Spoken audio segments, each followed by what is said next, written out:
Os salmos na Bíblia são classificados como cânticos ou poemas.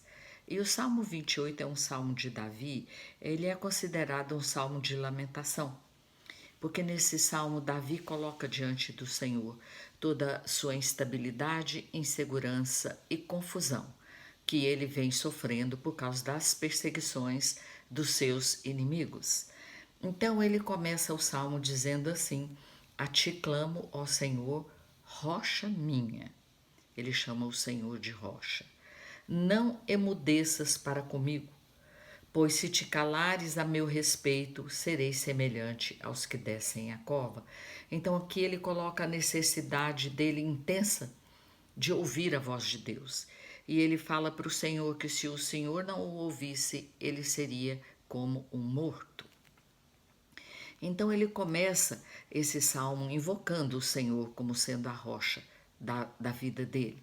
E Davi é muito interessante porque ele é chamado na Bíblia de o homem segundo o coração de Deus. Quando nós estudamos os salmos e até a própria vida de Davi, nós vemos que uma característica muito forte que se destaca em Davi é a sua busca por Deus, é a busca intensa que ele tem é, é, por intimidade com esse Deus, porque independente do lugar onde ele estivesse, ele buscava a Deus. Não interessava como ele estava, ele buscava a Deus. Não interessava a situação dele, se fosse boa ou ruim, ele buscava a Deus. Não interessava se ele estava perto, se sentindo perto ou longe de Deus, mesmo assim, ele buscava a Deus.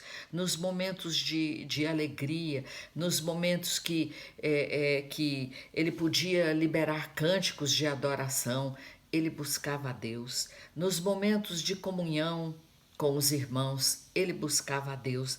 Então, essa é uma característica muito forte de Davi. Então, não interessava se a sua situação fosse ruim ou boa.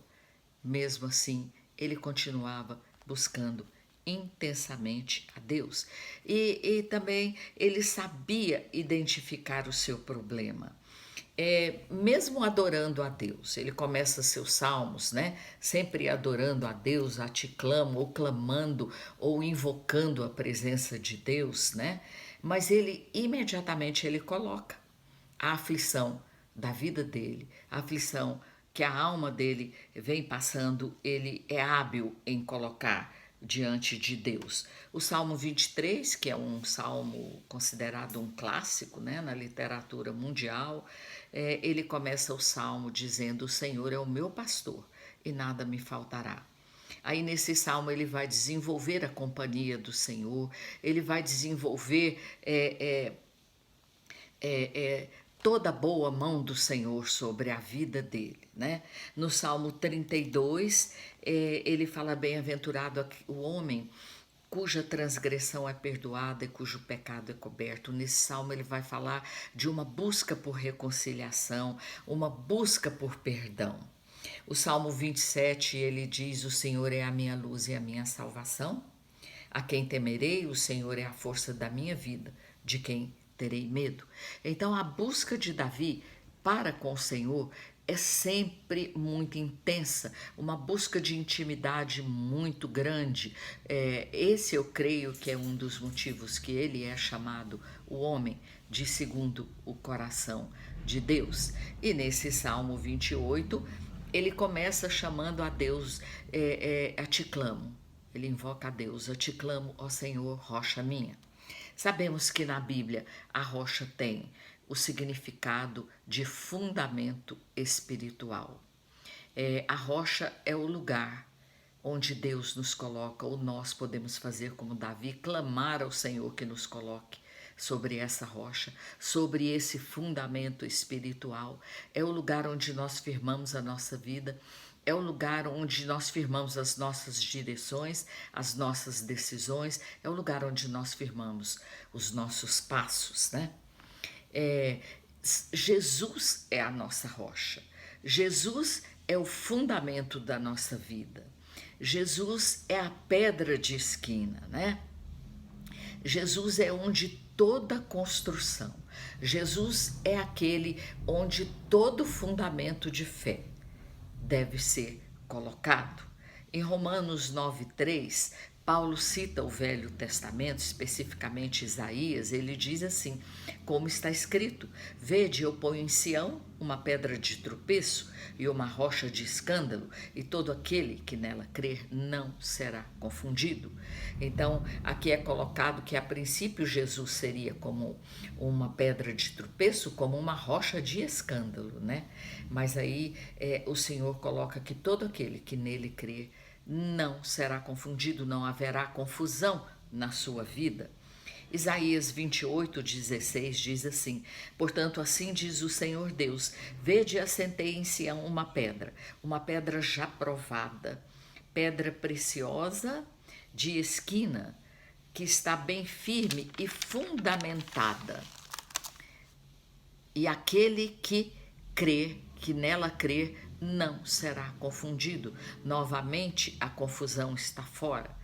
Quando nós cremos nessa rocha, quando nós sabemos que essa rocha já foi colocada, que é o princípio do fundamento espiritual, é o princípio da nossa fé, já havia sido escolhido por Deus, já havia sido fundamentado por Deus antes da fundação dos séculos. E Deus chama também essa rocha de pedra preciosa.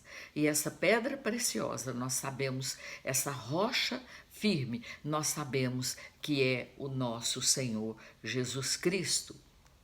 Em 1 Coríntios 3:11, Paulo fala assim: ninguém pode colocar outro fundamento além do que já está posto, o qual é Jesus Cristo. Então, Paulo se referia a essa rocha, Paulo se referia a esse fundamento de fé, a essa rocha que havia sido provada, aprovada, escolhida antes da fundação dos séculos pelo Pai, que seria Jesus, que é o nosso fundamento de fé, é o nosso fundamento espiritual. No Salmo 61:2, Davi também, ele diz assim: ouve, ó Deus, o meu clamor, atende a minha oração, desde o fim da terra, significando que ele já buscou em todos os lugares, né? Até chegar ao fim. Clamo a ti, por estar abatido o meu coração. Novamente, ele não esconde a situação dele. Ele coloca o abatimento do coração dele aqui para o Senhor. Então, ele pede ao Senhor: leva-me para a rocha que é mais alta do que eu.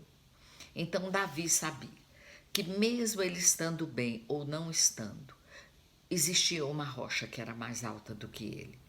Nós sabemos que nós temos uma rocha que é mais alta do que nós. Uma rocha que foi elevada pelo Pai, mais alta do que eu e você. E é nessa rocha que nós temos que clamar ao Senhor, para que Ele nos coloque diariamente, para que Ele nos coloque o tempo inteiro. Jesus, em Mateus 7:24, ele fala sobre dois homens. Ele fala de um homem que construiu a sua casa sobre a areia, que não tinha fundamento espiritual nenhum. E diz que o fundamento daquela casa era areia. Quando vieram os ventos, as tempestades, a casa caiu, a casa ruiu, não aguentou ficar firme diante dos problemas, diante das situações difíceis. E ele fala também de um outro homem que constrói a sua casa sobre a rocha, que constrói a sua casa sobre o fundamento do reino. Por isso Jesus veio fundamentar o reino. Foi preciso Jesus vir. Ele gastou muito tempo da parte da vida dele aqui na terra, do seu evangelismo, nos ensinando sobre o fundamento do reino de Deus. Então ele fala que esse homem que construiu a sua casa bem fundamentada sobre a rocha, vieram os ventos, vieram as tempestades e a casa não caiu. Então, é nessa rocha que é mais alta do que nós. É nessa rocha que Jesus nos aconselha a colocar a nossa vida, colocar o nosso fundamento espiritual, colocar a nossa fé. Não tem outro lugar, como Paulo diz em 1 Coríntios 3:11, repetindo: ninguém pode pôr outro fundamento além daquele que já está posto, o qual é Jesus Cristo, o nosso Salvador. Se você ainda não se inscreveu nesse canal, se inscreva e nos dê a sua aprovação. Que o Senhor Deus nos leve para uma rocha mais alta do que nós mesmos.